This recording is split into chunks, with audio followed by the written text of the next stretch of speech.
Hey friends, John here from Proverbs 27:9 Fragrances, and today I'm going to be doing sort of a first impression on a new fragrance to my collection, Polo Red, Ralph Lauren Polo Red, and this is the Parfum edition.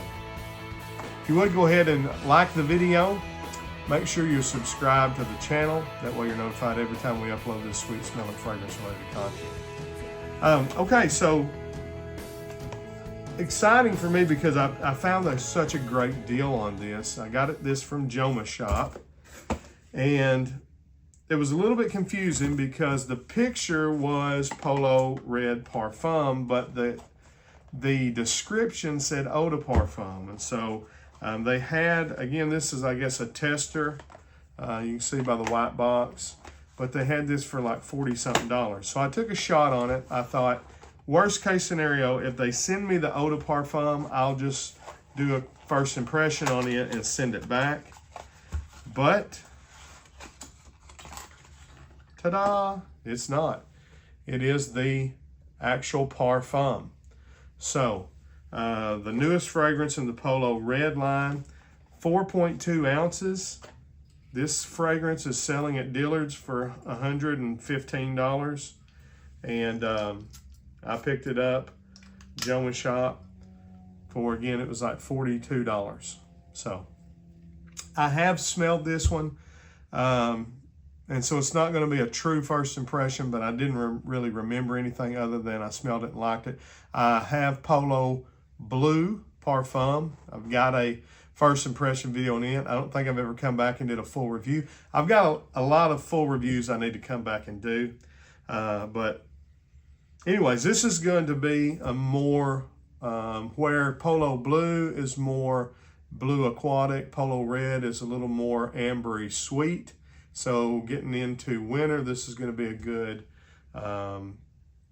fragrance for the winter. Now, a lot of people are not big on Ralph Lauren Polo. They think they're kind of a, I don't know, like a mid or cheaper designer. I think their fragrances are very good. In fact, Cologne Intense, I think I've got that over here. If it's not at the house, yeah, I do. I think Cologne Intense is a great modern reformulation of the original Polo DNA. I think it's much more wearable for our day and time. The Polo Green with the red cap, that fragrance is hard to pull off unless it's your signature scent or something that you've been wearing a long time. That fragrance is a little more challenging. Polo Cologne Intense, much more wearable. You still get a lot of those great classic aspects of the Polo Green, but just a modernized version of it. Let's see what Polo Red Parfum is all about. All right, so nice, bright, kind of sweet citrus in the opening.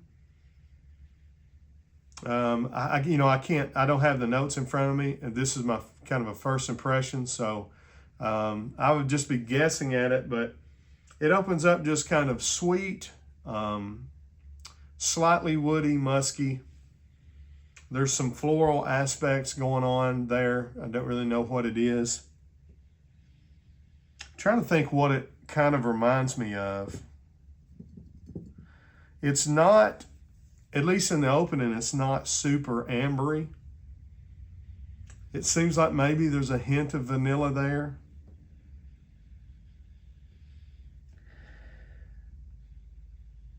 It's kind of creamy, soft, not too sharp, not too sweet.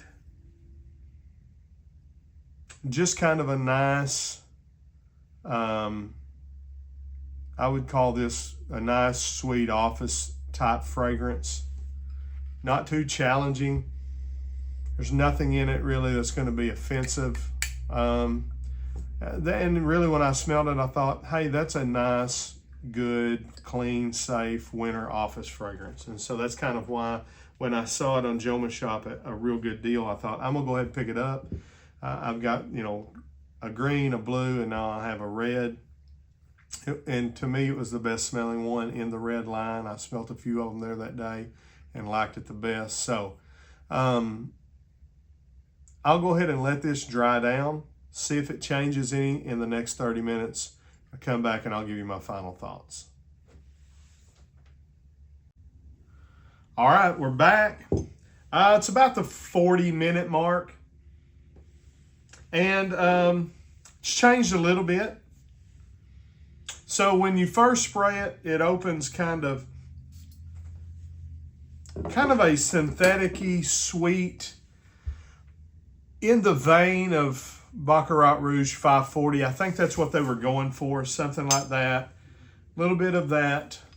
It's kind of like a mixture of a bubblegummy, 1 million sweetness with a little candy floss, BR 540, Ariana Grande Cloud sweetness, maybe even slightly caramel-like.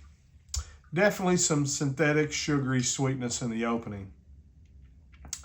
As it's starting to dry down, it's getting more woody, more powdery. And it's reminding me of a couple of other fragrances. So Parfum de Marly Cologne. It's a fragrance that I have owned and have reviewed a couple of times on the channel. It kind of has that vibe with that was kind of PDM's version of BR 540 with more musk and no oud, things of that nature. And there's definitely no oud, even a hint of anything like that in this. But what it really smells the most like is Offnon's 9 p.m., which I believe is a Ultramall clone or Le Male Le Parfum cologne. But it definitely smells a lot like Offnon's 9 p.m. So good, again, easy to wear winter office type fragrance. Powdery, little peppery, like an earthy, woody, almost patchouli kind of vibe to it. Little bit resinous, little bit again, soft woods with that sweet top end. So first impression, like, not love, but I think it's a safe, easy wear. I'm gonna wear it for a little while this winter. Sometime I'll come back and give you a full review, let you know how it performs. Don't think it's gonna be a great performer. Probably average to slightly below average would be what I'd guess, but I'm not sure. This is called Parfum, but I don't think it is, definitely not a Parfum concentration. To me, it's kind of looks like an eau de toilette type of concentration. I'll try to find out about that. We'll let you know all that in the full review. So, all right, let me know what you think about Ralph Lauren Polo Red Parfum. Leave me a comment. Am I pretty close with the fragrances that I mentioned? BR 540, Cologne, 9 p.m., Ultramall, those are Le Male Le Parfum. Do you think it smells like that? Something else? What do you think it smells like? Let me know. Like, comment, share, subscribe, do all that till we see you down the road. I say God bless. Frag on, Frag fam.